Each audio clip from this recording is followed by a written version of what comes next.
Assalamualaikum warahmatullahi wabarakatuh. Nah, kita agak berpikir sekarang. Kenapa sih seperti saya bilang tadi, taubat ini dipentingkan. Kalau bahasa anak-anak hari ini mungkin diviralkan oleh para sufi, para ulama. Dimainstreamkan. Karena memang ini sangat penting. Berkaitan dengan situasi, kondisi, hakikat hidup kita. Apa hakikat hidup manusia yang menuntut dia concern, perhatian dengan taubat?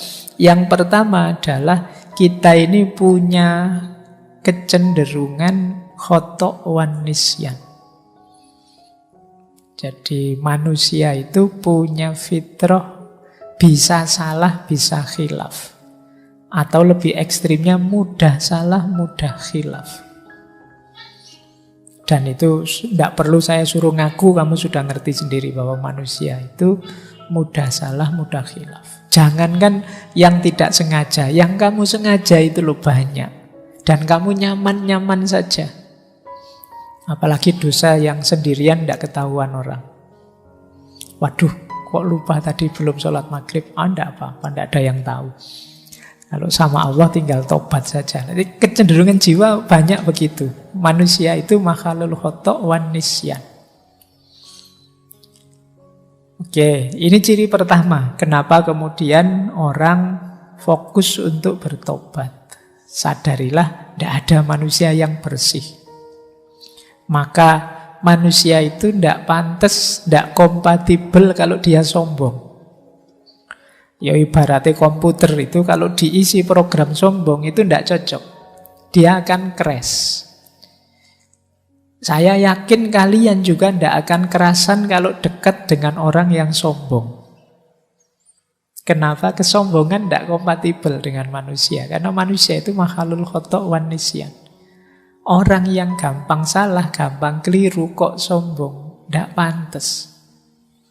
Kayak tidak punya dosa saja kan gitu. Setiap orang pasti punya salah, punya dosa. Makanya kalau teman-teman kok tiba-tiba sampai pada momen harus konflik dengan orang, mungkin terdorong untuk maki-maki orang, menyalah-nyalahkan orang, menyesat-nyesatkan orang, ayo kembali dulu pada diri kita. Emangnya aku tidak pernah salah? Memangnya aku tidak pernah keliru? Tidak pernah khilaf? Fitrah kita itu ya antara lain khoto' wan nisyan. Ada sisi itunya. Maka taubat penting. Makanya istighfar itu setiap hari, setiap habis sholat disunahkan. Berarti dosa kita itu hitungannya tidak harian, mungkin jam-jaman. Jangan-jangan menitan. Jangan-jangan detikan. Jadi kalau kalian muhasabah mungkin bukan minggu ini saya salah apa, tapi jam ini saya salah apa. Atau jangan-jangan menit ini saya salah apa ya. Dari berangkat ke masjid ngaji sampai sekarang dalam masjid kira-kira saya ada salah enggak? Perbuatan mungkin tidak, tapi pikiranku ada salahnya enggak? Ada kelirunya enggak? Ada negatifnya enggak? Mungkin jangan-jangan tadi sudah sebelum jam 8 sampai sini, wah Pak Faiz kok enggak datang-datang sih? Katanya on time. Muslim yang baik itu menetapi waktu kok yo jam 8 lebih belum datang-datang. Pikiranmu bilang begitu. Nah, ayo coba. Jangan-jangan dosamu tidak mingguan, tidak harian. Jangan-jangan jam-jaman. Jangan-jangan menitan. Jangan-jangan detikan. Setiap kali kamu buka HP itu mungkin dosamu bergeraknya detikan. Jadi pulsanya naiknya cepat. Detik ini buka gambar itu nambah. Detik selanjutnya buka apa lagi nambah lagi. Manusia makhluk khoto' wan nisyan. Itu pun ditambah karakter kedua, kecenderungan kedua manusia apa? Tidak mau disalahkan. Orang itu biasanya kalau disebut salah, ditunjuk sebagai salah, tidak mau. Karena manusia punya fitrah kebenaran, jadi dia merasa gelisah kalau terbukti salah. Atau ditunjuk bahwa kamu salah. Padahal mungkin memang kamu salah. Itu kan yang membuat sering ada konflik orang ngantri misalnya. Orang ngantri tiba-tiba nyerobot. Terus dimarahi, mbok yo jangan nyerobot. Kadang-kadang dia malah nyolotnya lebih kuat. Padahal dia yang salah. Kenapa? Orang gelisah kalau disalahkan, ditunjukkan kesalahannya. Jadi manusia itu tidak mau disalah-salahkan. Makanya kalau kalian ingin jadi orang bijaksana, kalau menasihati orang, menunjukkan salahnya orang, lebih baik di situasi diam-diam yang tidak ketahuan orang. Karena manusia punya kecenderungan ego, tidak mau disalahkan. Itulah mengapa perintah bertobat itu diulang-ulang. Ayo tobat. Ayo tobat. Itu karena kalau dibiarkan, kamu tidak ngaku kalau kamu salahmu banyak. Jadi ini kecenderungan kita yang kedua. Ya kalau kita bisa mengalahkan ego, kemudian saya tidak apa-apa kok Pak, kalau orang kritik menunjukkan saya salah, berarti kamu hebat. Tapi sebenarnya sebagian besar orang tidak senang, tidak nyaman kalau dibongkar salahnya. Padahal dia sendiri tahu itu salah. Sampai kadang mencari, kalau kayak minggu lalu, defense mechanism. Wah, kamu kok nonton video-video kayak gitu? Terus, alah ngapain sih ngurusin hal kecil kayak gini? Yang dosa lebih besar banyak itu, yang korupsi itu, yang kamu malah lari kemana-mana. Karena tidak ingin yang salah itu kamu, biar orang lain saja yang salah. Nah ini kecenderungan kita. Kadang-kadang karena saking tidak bisa mengelaknya, terus kamu lempar kesalahan, nyari kambing hitam ke yang lain. Saya dosa kayak gini, ya jangan salahkan saya. Ya yang kayak gini nih harusnya mbok diblokir sama pemerintah, mbok tidak usah dibolehkan tayang, mbok ya kamu malah nyalahkan itunya. Padahal yang nafsu kamu. Nah ini ciri kedua, maka perintah tobat itu diulang-ulang terus. Yang ketiga, nah ini juga lanjutan yang kedua sebenarnya. Seringkali kita itu melakukan pembenaran. Kalau bahasa hari ini normalisasi kesalahan yang kita lakukan. Ah wajar Pak, manusia begitu. Saya manusia normal Pak, makanya yo ada salah-salahnya dikit kayak gitu. Dinormalisasi. Kamu kok sering bolos? Ya biasalah Pak, anak muda. Kayak tidak pernah muda aja Bapak ini. Kamu normalkan yang salah. Nah ini penting kamu ingat-ingat. Itu yang dimaksud Imam Ghazali. Pikiran kita itu sebenarnya bukan raja. Dia hanya panglima perang yang kuat saja, yang disuruh-suruh oleh hati kita. Jadi kita itu sering tidak mencari kebenaran, tapi mencari pembenaran. Makanya kalau kita dengerin YouTube, kalau kita mencari ustadz yang kita sukai, kalau itu mesti yang kita cari ya yang cocok dengan kebenaran yang kita yakini selama ini. Kita kalau bahasanya Sartre dulu, kita hanya ingin mendengarkan gema suara kita. Itu mengapa di ngaji filsafat ini saya lari ke barat, lari ke timur, ke Jawa, usah tak puter-puter kemana-mana, biar kamu luas. Biar kamu tidak hanya mendengarkan gema suaramu. Biar tidak hanya pembenaran yang kamu cari, tapi juga kebenaran. Karena cirinya manusia memang selalu mencari pembenaran. Nah kalau kamu sadar, kalau salah ya salah, jangan memberi pembenaran, kan berarti kamu terbuka untuk bertobat. Ya ternyata saya memang kemarin keliru, saya memang salah. Dan ini tidak gampang pada manusia. Mungkin mulutmu tiap hari istighfar, tapi istighfarmu kan tidak mantap, tidak sepenuh hati. Karena kamu punya argumen yang kamu lakukan itu tidak sepenuhnya salah. Yang keempat, kenapa kita harus sering bertobat? Diri manusia ini punya beberapa perangkat yang sifatnya dual. Dual itu punya dua sisi. Kalau bahasa Al-Quran, fujuroha wa taqwaha. Ini yang membuat kita bisa khilaf.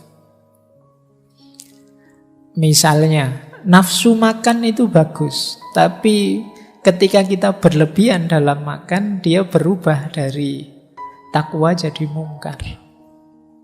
Nafsu seks itu manusiawi, tapi kalau kita melampiaskannya tidak di jalur yang benar, ya dia dari takwa jadi mungkar. Ada dual. Mata ini bisa jadi sumber pahala, bisa jadi sumber dosa. Tanganmu juga begitu, kakimu juga begitu. Ini namanya dual karakter. Sehingga ya kalau tidak hati-hati ini kecampur-campur. Itulah mengapa kita penting bermuhasabah. Jadi, ya benar sih kamu buka HP-nya, HP WA Al-Quran kamu ngaji, tapi kamu lupa tiba-tiba muncul iklan orang yang bajunya minim misalnya. Harusnya astagfirullah, tapi alhamdulillah. Terus kamu sadar, oh enggak boleh sebenarnya saya lihat, dosa aku misalnya. Nah ini loh sering keselip-selip, kecampur-campur. Kenapa? Karena karakter perangkatmu yang diberikan oleh Allah, ya memang ini jalanmu untuk bisa menikmati hidup di dunia ini. Kalau tidak hati-hati bisa menggelincirkanmu.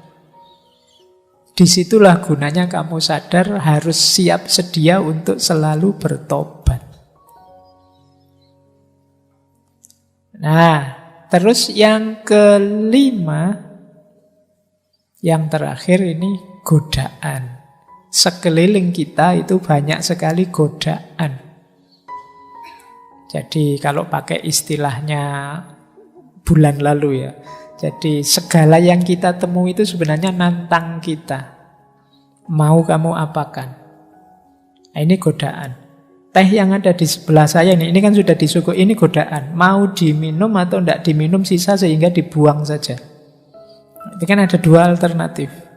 Ketemu kalian ngaji malam hari ini kan juga begitu. Mau diikuti saja, dikritisi saja, dicueki saja, dijalankan saja. Ini semua tantangan-tantangan. Yang begitu kamu salah membacanya, ya harusnya lahir pahala jadi lahir dosa. Apalagi ada makhluk yang oleh Allah diberi izin khusus untuk menggoda kita, menyesatkan kita. Nah, kalau ini ada dalilnya. Ini saya ambil dari hadis yang terkenal sekali, diriwayatkan oleh Imam Ahmad. Saya tulis Arabnya saja, belum sempat terjemahannya. Semoga kalian masih bisa membacanya.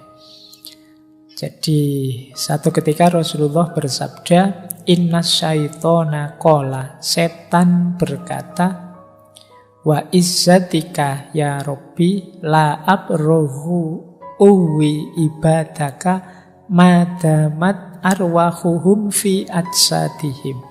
Jadi ini setan berkata di depan Allah, demi kemuliaanmu wahai Tuhan, aku tidak akan berhenti menipu manusia, hamba-hambamu, selama ruh masih ada di jasad mereka.